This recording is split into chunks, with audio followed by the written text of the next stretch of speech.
गर्भधारण के बाद सावधानियां। गर्भावस्था में शरीर की मांसपेशियों में ऐंठन।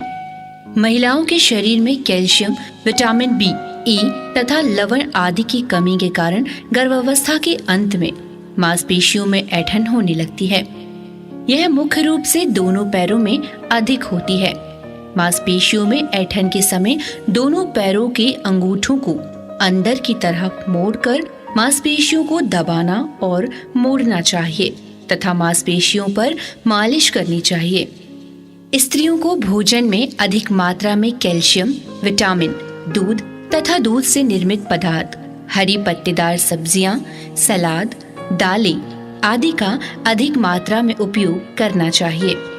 मांसपेशियों के ऐंठन होने पर नींबू पानी में नमक डालकर सेवन करने से लाभ मिलता है। हाई ब्लड प्रेशर होने की स्थिति में नमक का सेवन नहीं करना चाहिए तथा डॉक्टर की सलाह लेनी चाहिए। मांसपेशियों की ऐंठन को रोकने के लिए पैर को घुटनों और जोड़ों से कई बार मोड़ने का प्रयास करना चाहिए। इससे पैरों के जोड़ों से मांसपेशियों तक का पूर्ण व्यायाम हो जाता है। इसके अतिरिक्त एड़ियों के बल चलना, पंजों के बल चलना तथा पैरों के किनारों पर अधिक वजन देकर चलने से भी लाभ होता है। मांसपेशियों की ऐंठन की अवस्था में थोड़े समय टहलना लाभकारी होता है। गर्भावस्था के दौरान पूर्ण सांस ले पाना। जैसे जैसे गर्भ में बच्चा बढ़ता जाता है, वैसे वैसे बच्चेदानी का आकार भी ऊपर की ओर बढ़ने लगता है। इससे फेफड़ों पर अधिक दबाव के कारण सांस पूर्ण रूप से बाहर नहीं आ पाती। गर्भ में जुड़वा बच्चे होने पर स्त्री को सांस लेने में काफी परेशानी होती है। गर्भ में जुड़वा बच्चे होने पर जब स्त्री बैठी होती है तो उसे सांस लेने में अधिक रुकावट प्रतीत होती है। इसके लिए स्त्री को अधिक से अधिक विश्राम करना चाहिए। सांस लेने में परेशानी होने पर जमीन पर नहीं बैठना चाहिए। कंधों को अधिक मोड़कर कार्य करना, वजन उठाकर चलना आदि कार्यों को भी नहीं करना चाहिए। दिल की धड़कन बढ़ जाना। गर्भावस्था के दौरान दिल की तेज धड़कन स्वयं को महसूस होना, चलने, बोलने आदि में सांस और धड़कनों का अधिक हो जाना आम बात है। हृदय का प्रमुख कार्य ऑक्सीजन युक्त रक्त माँ और बच्चे के शरीर को प्रदान करना होता है। इस कारण दिल की धड़कन बढ़ जाती है। अधिक कार्य करने से हृदय की मांसपेशियां भी बढ़ जाती हैं, जिसके कारण हृदय को लगभग 35% से 40% अधिक कार्य करना पड़ता है। चक्कर, घबराहट और अधिक नींद का आना। स्त्रियों के शरीर में अच्छी प्रकार से ऑक्सीजन युक्त रक्त न पहुंच पाने के कारण अधिक चक्कर, घबराहट आदि की शिकायत होना आम बात होती है। ऐसी स्त्रियों का ब्लड प्रेशर भी लो होता है। मस्तिष्क तक कम मात्रा में रक्त पहुंचने के कारण स्त्रियों को अधिक थकान, सुस्ती और अधिक नींद आती है। गर्भावस्था में प्रथम 3 महीने में अक्सर स्त्री का ब्लड प्रेशर सामान्य ब्लड प्रेशर की तुलना में कम होता है। इस कारण स्त्री को चक्कर भी आ सकते हैं। इस कारण स्त्री कार्य करते समय गिर भी सकती है और उसके शरीर को हानि हो सकती है। ऐसी अवस्था में स्त्री को अधिक सावधानी बरतनी चाहिए। लो ब्लड प्रेशर से मां और बच्चे के शरीर को कोई हानि नहीं होती है। खुली हवा में धीरे धीरे घूमना चाहिए तथा अपने आप को दूषित वातावरण से दूर रखना चाहिए। लंबी यात्रा, अधिक थकान वाले कार्य या फिर काफी देर बैठना स्त्री के लिए हानिकारक हो सकता है। खुजली और जलन। गर्भावस्था में स्त्री के शरीर पर खुजली और जलन आम बात होती है। इस प्रकार की खुजली स्त्री के पेट और कभी-कभी हाथ पैर पर भी हो सकती है। खुजली होने पर त्वचा में लाल रंग के दाने दिखाई पड़ने लगते हैं। जैसे जैसे गर्भावस्था बढ़ती जाती है, त्वचा भी खिंचती जाती है। इसकी वजह से शरीर में जलन और खुजली होती है। इसको गर्भावस्था में एलर्जी कहते हैं। इस प्रकार की एलर्जी में नारियल का तेल, ऑलिव ऑयल या फिर कैलाड्रिल लोशन का प्रयोग किया जा सकता है। 2 चम्मच ग्लिसरीन, 2 चम्मच गुलाब जल और आधा चम्मच नींबू का रस मिलाकर त्वचा पर लगाने से त्वचा मुलायम हो जाती है और त्वचा की खुजली और जलन भी मिट जाती है। गर्भावस्था के दौरान स्त्री की योनि में जलन और खुजली अक्सर हो जाती है। योनि और कूल्हे की मांसपेशियों में अधिक रक्त संचार होने के कारण छोटे से छोटे आम कीटाणु भी खुजली पैदा कर देते हैं। इस खुजली और जलन से गर्भ में बच्चे को कोई हानि नहीं होती, परंतु स्त्री को अधिक कष्ट होता है। इस कष्ट से छुटकारा पाने के लिए गुनगुने पानी में एंटीसेप्टिक दवा डिटॉल की कुछ बूंदें डालकर स्त्री को अपने योनि द्वार को 3-4 बार अच्छी तरह से धो लेना चाहिए। चप्पल, जूते और सैंडल से पैरों में दर्द। ऊंची एड़ी वाली सैंडल आदि पहनने से पैरों और पिंडलियों में दर्द होना स्त्रियों के लिए एक सामान्य बात है, लेकिन गर्भावस्था में स्त्री को ऊंची एड़ी की सैंडल आदि का प्रयोग नहीं करना चाहिए। इससे स्त्री के फिसलने और गिरने का डर नहीं रहता। घर पर भी स्त्री के लिए बिना एड़ी वाले साधारण चप्पल ही अच्छी रहती है। पैर शरीर का वह अंग है जो हृदय से दूर है। इस कारण रक्त का संचार पैरों में देरी से पहुंचता है और देर से ही वापस आता है। इस कारण पैरों का खास ख्याल रखना जरूरी होता है। पैरों में लगी हुई चोट काफी देर से भर पाती है, खासकर उन स्त्रियों में जिनका ब्लड प्रेशर हाई हो, जिन्हें मधुमेह हो या जिनके शरीर में विषैलापन हो। शरीर का संपूर्ण भार पैरों द्वारा ही वहन किया जाता है। गर्भावस्था में शरीर के लिगामेंट और मांसपेशियां ढीली हो जाने के कारण पैर फैल जाते हैं। पैरों की हड्डियों में 3 प्रकार की कमानियां होती हैं। 2 कमानियां जो आगे से पीछे की ओर होती हैं तथा एक कमानी एक तरफ से दूसरी तरफ को होती है, जिनको आचेस कहते हैं। यदि यह अधिक फैल जाती है तो स्त्री के पैरों में हमेशा के लिए दर्द की शिकायत हो सकती है। नाक से सांस का ना आना। गर्भावस्था में हार्मोन्स अधिक होने के कारण नाक के साइनस की दीवारों पर सूजन आ जाती है। यह सूजन म्यूकस मेम्ब्रेन में होती है। इसके कारण सांस लेने में कठिनाई हो जाती है। यह परेशानी गर्भावस्था के समय पूर्ण समय तक देखी गई है, लेकिन बच्चे के जन्म के बाद यह शिकायत स्वयं ही दूर हो जाती है। इसके लिए लंबी सांस का व्यायाम करना उचित होता है। नाक से खून का निकलना। ब्लड प्रेशर अधिक होने के कारण कभी कभी स्त्री की नाक से रक्तस्राव होने लगता है, परंतु यदि ब्लड प्रेशर ठीक हो और फिर भी नाक से रक्त आए तो इसका प्रमुख कारण नाक का दब जाना या हार्मोन्स के कारण नाक की दीवारों का रक्त संचार बढ़ जाना होता है। कई बार तो नाक में उंगली डालने से भी नाक से खून निकलना शुरू हो जाता है। इसके लिए नाक में दवा की बूंदों या वैसलीन का प्रयोग किया जा सकता है। कमर में दर्द।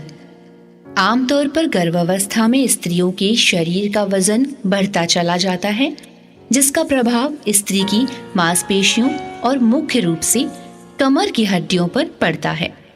स्त्री के शरीर में कमर दर्द होने का कारण कैल्शियम और प्रोटीन का कम मात्रा में होना है। शरीर का वजन दोनों पैरों पर एक समान मात्रा में रखना चाहिए तथा मांसपेशियों को खींचकर हल्का व्यायाम करना चाहिए। सोते या लेटते समय एक छोटा तकिया कमर के नीचे कुछ समय के लिए लगाया जा सकता है। इससे स्त्री को आराम और राहत मिलती है। स्त्री को सोते समय ढीले और सूती कपड़े पहनने चाहिए। जैसे जैसे गर्भावस्था का समय बढ़ता जाता है, वैसे वैसे कूल्हे की हड्डियों के लिगामेंट अस्थिबंध यह दो जोड़ों को बांधती है, स्वयं ही ढीली पड़ने लगती है। इसके कारण स्त्री के कूल्हों में दर्द होता है। इससे बचने के लिए स्त्री को अधिक से अधिक आराम करना चाहिए या फिर प्रतिदिन के कार्य के बीच में आराम करके कमर और कूल्हों को आराम देना चाहिए। कई बार दर्द कूल्हे की हड्डियों से पैर के पीछे की ओर भी आ जाता है। इस अवस्था में अधिक से अधिक आराम तथा हल्के व्यायाम करने चाहिए। स्तनों में दर्द। गर्भाशय में बच्चे का आकार बढ़ने से मां के पेट का आकार बढ़ना एक स्वाभाविक बात है।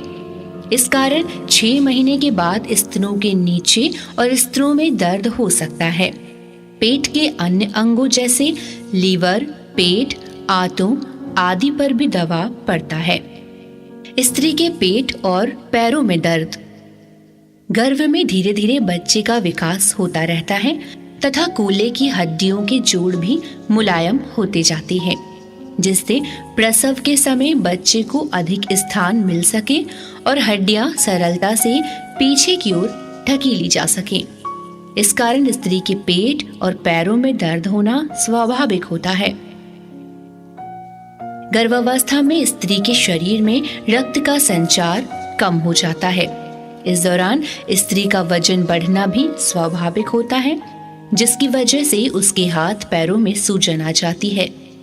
यह सूजन शरीर में पानी की अधिक मात्रा के कारण होती है। इसको एडीमिया कहते हैं। इस एकत्रित द्रव के कारण नसों और मांसपेशियों पर दबाव पड़ता है, जिसकी वजह से हाथ पैरों की उंगलियां शून्य हो जाती हैं। चूंकि रात्रि में द्रव इकट्ठा होता रहता है, इस कारण सुबह के समय शरीर में सूजन अधिक होती है। इसके बाद जैसे ही स्त्री किसी कार्य में लग जाती है, वैसे ही उसकी सूजन कम होना शुरू हो जाती है। स्त्रियों के शरीर में यह सूजन चेहरे, हाथ, पैर तथा जोड़ों आदि में अधिक होती है। पहनने वाले कपड़े चुस्त होने से या ब्लड प्रेशर हाई होने से भी सूजन अधिक होती है। इस कारण स्त्रियों को खाने में कम मात्रा में नमक और प्रोटीन युक्त पदार्थों का सेवन करना चाहिए। गर्भावस्था में अधिक देर तक बैठना, यात्रा करना या फिर देर तक खड़े होना ठीक नहीं है। फिर भी सूजन में कमी ना हो तो इसका कारण गुर्दे की कमजोरी हो सकती है। ऐसा होने पर डॉक्टर की सलाह जरूर लें। कच्चे चावल, मुल्तानी मिट्टी, कोयला, इमली या कच्चे आम खाने की इच्छा होना। गर्भावस्था के दौरान शरीर में कैल्शियम, प्रोटीन, लौह पदार्थ, विटामिन और लवण आदि की कमी के कारण अक्सर स्त्री ऐसे पदार्थों का सेवन करने लगती है जो शरीर के लिए हानिकारक होते हैं, जैसे मुल्तानी मिट्टी, कोयला, खट्टी चीजें, कच्चे चावल, इमली आदि। स्त्रियों की इस आदत को पाइका कहते हैं। शरीर में थकान और दर्द। संतुलित भोजन, पूरी नींद तथा मानसिक शांति गर्भावस्था में स्त्री के शरीर के लिए लाभकारी होती है। खून की कमी के होने के कारण शरीर में थकान और दर्द बना रहता है। इस स्थिति में स्त्री के लिए 9-10 घंटों की नींद लेना बेहद जरूरी है।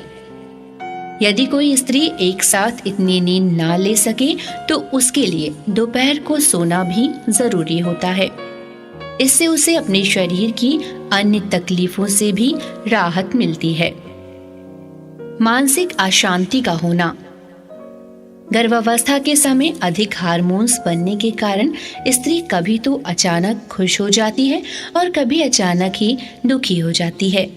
इसलिए स्त्री को हमेशा शांत चित्त रहना चाहिए और हर बात को समझदारी से समझना चाहिए। नींद का कम आना।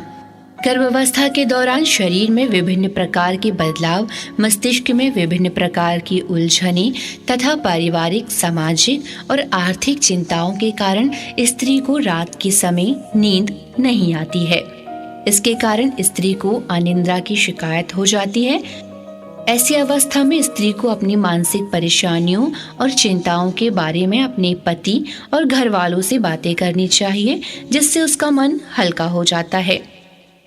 गर्म दूध, गर्म पानी की सिकाई, गुनगुने पानी में लाहौरी नमक से पैरों की पिंडलियों की सिकाई, तेल की हल्की मालिश करने से स्त्री को लाभ होता है और नींद भी अधिक आती है।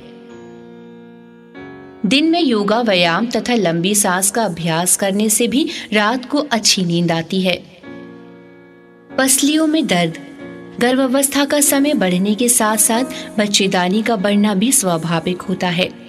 32 से 36 सप्ताह में बच्चेदानी की ऊपरी सतह लगभग पसलियों के नीचे की सतह को दबाने लगती है, जिसके कारण स्त्री के दाहिनी तरफ अधिक दर्द होता है, क्योंकि बच्चेदानी दाहिनी तरफ अधिक बढ़ती है। कभी कभी तो दर्द होना और ही बराबर बना रहता है। बैठने में दर्द लेटने या चलने की तुलना में अधिक होता है। पैदल चलना और घूमना। गर्भावस्था का सबसे अच्छा व्यायाम पैदल चलना, घूमना तथा खुली हवा में लंबी सांस लेना होता है। इस दौरान धीरे धीरे चलना, घूमना और व्यायाम करना चाहिए। तेज चलने या अधिक चलने की वजह से होने वाली थकान गर्भवती स्त्रियों के लिए हानिकारक हो सकती है। टहलते समय स्त्रियों को ऊंची एड़ी वाली सैंडलों को नहीं पहनना चाहिए। गर्भावस्था के समय जो स्त्रियां शराब का सेवन करती हैं, उनके होने वाले बच्चे के शरीर में बचपन से ही शारीरिक बनावट में कमी आ सकती है, तो गर्भावस्था में शराब का प्रयोग बिल्कुल ना करें। गर्भावस्था में दवा का प्रयोग बिना डॉक्टर की राय लिए ना करें। गर्भावस्था के दौरान धूम्रपान आदि का सेवन बिल्कुल ना करें। मैं आशा करती हूँ कि आप सभी इन सावधानियों को अपनाकर अपने जीवन को सुखद व स्वस्थ बनाएंगे और आने वाली परेशानियों से निजात पाएंगे। धन्यवाद।